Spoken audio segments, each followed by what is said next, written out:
Salam, salam sejahtera untuk kita semua.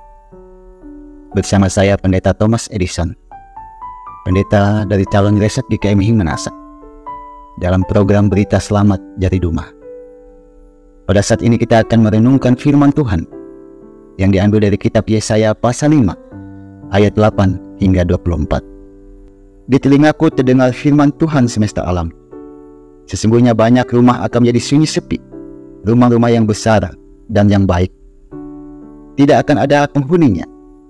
Pemirsa setia, berita selamat Jari Dumah. Jika kita menyebut dan menyamakan kejahatan sama dengan kebaikan, maka kita bukan lagi manusia yang berpikir dengan baik. Kita sudah termasuk golongan manusia yang tak beriman. Pernyataan Yesaya dalam nas hari ini sebuah pernyataan keras dan sangat tajam sebagai peringatan untuk bangsa Israel. Sebuah pernyataan biasanya akan diikuti dengan tindakan atau dengan kata lain apa yang diucapkan akan menjadi tindakan, dan selanjutnya hal itu atau menjelaskan siapa kita sebenarnya. Anda dan saya adalah semua hal yang berkaitan dengan kekurangan dan kelebihan diri kita. Setiap manusia tidak dapat memisahkan diri dari keinginannya untuk melakukan kejahatan walaupun ada kesadaran untuk berpikir yang baik. Raja Daud berkata, dia telah dilahirkan dalam kesalahan dan akan berakhir dengan kematian karena kesalahan itu juga.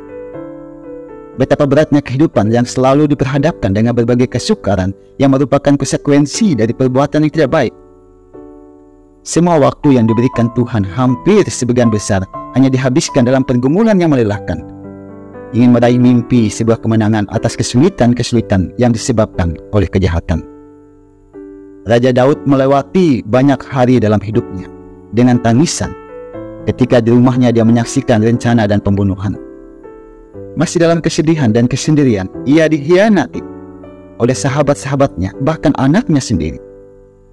Siang berganti, air matanya membasahi tempat istirahatnya sepanjang malam bagai rintik-rintik hujan yang cepat berharap akan berhenti. Pendengar setia, berita selamat Jari Dumah. Kejahatan orang Israel merambah kepada mentalitas mereka. Mereka hanya ingin berpoya-poya dan menikmati hidup, tidak menggunakan waktu untuk kegiatan bermakna. Hidup tidak dipandang sebagai harta yang harus dipergunakan dengan bijaksana, tapi sebagai lubang hitam yang terus disodori dengan berbagai kesenangan tanpa pernah terpuaskan. Pola fikir mereka bukanlah memproduksi dan mempersembahkan kepada Tuhan, melainkan mengkonsumsi dan mempersembahkan pada diri. Tuhan tetaplah yang Maha Kudus dari Israel. Karakternya nyata dengan konsisten dalam segala keadaan.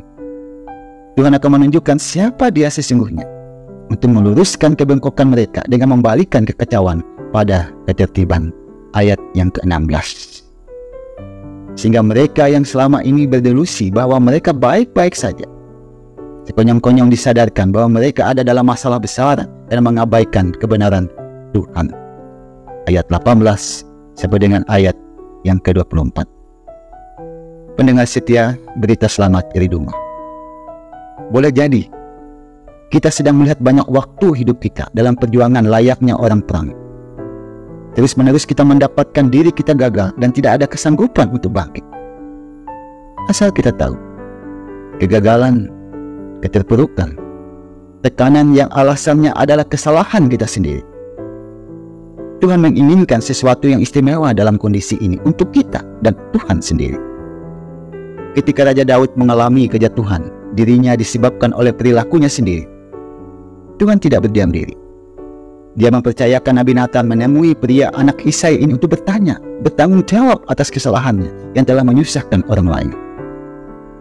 Dengan keberanian dan kerendahan hati, di hadapan Nathan, Daud membuat pengakuan yang membuka kesempatan baginya dapat dibenarkan. Kesalahan adalah kesalahan. Bagi Tuhan itu adalah kebenaran jika kita mau dengan hati mengakui kesalahan kita di hadapannya. Kebenaran dari kesalahan itulah Tuhan ditemukan dari peristiwa penyimpangan Daud. Jika kita berkata bahwa kita tidak bersalah, maka kita menipu diri sendiri dan kebenaran tidak ada di dalam kita. Jika kita mengakui dosa kita, maka Dia setia dan adil mengampuni kita. 1 Yohanes pasal 1 ayat 8 sampai dengan ayat 10. Pengampunan yang merupakan kehendak Tuhan untuk manusia hanya dapat diberikan berdasarkan pengakuan. Tuhan memerlukan alasan yang jelas terhadap apa yang akan Dia berikan. Saudara mendengar setiap berita selamat dari dunia. Setiap saat kita memahami dan mengetahui ada kecenderungan berbuat salah, apakah sengaja atau tidak. Kapanpun dan dimanapun kita berada, dosa selalu menampakkan diri, mengikuti kita untuk menyiksa, merusak, dan menyengsarakan. Karena Tuhan sangat mengetahui bahaya ini, sehingga Dia memberikan solusi yang berguna bagi kita. Raja Daud hanya mempunyai satu kekayaan yang Dia simpan, yaitu Tuhan harapannya. Ketika semua orang terdekat Dia pergi meninggalkannya, Dia mendapatkan Tuhan selalu ada di dekat. Berapa banyak waktu hidup yang telah kita habiskan dalam kekecewaan dan tekanan.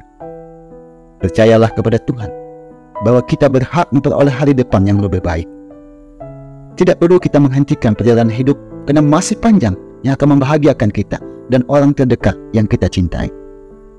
Kedaulatan atas hidup kita dan bersama mereka yang kita kasih adalah karena anugerah Tuhan.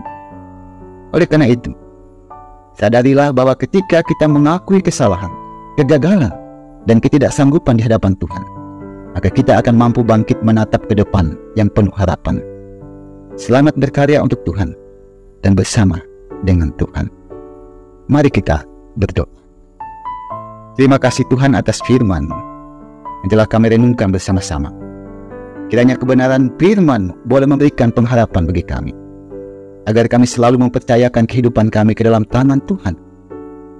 Tak kala kami ada dalam pergumulan, tak kala kami ada dalam gumul juang, tak kala kami ada dalam persoalan-persoalan kehidupan, ajarkan kami selalu untuk percaya bahwa Tuhan Yesus akan selalu menolong kehidupan kami, akan selalu peduli terhadap keadaan hidup kami, sehingga ketakutan, kebimbangan tak berkuasa dalam hati kami, melainkan firman Tuhan yang ajaib dan yang mulia, itulah yang memenuhi kehidupan kami.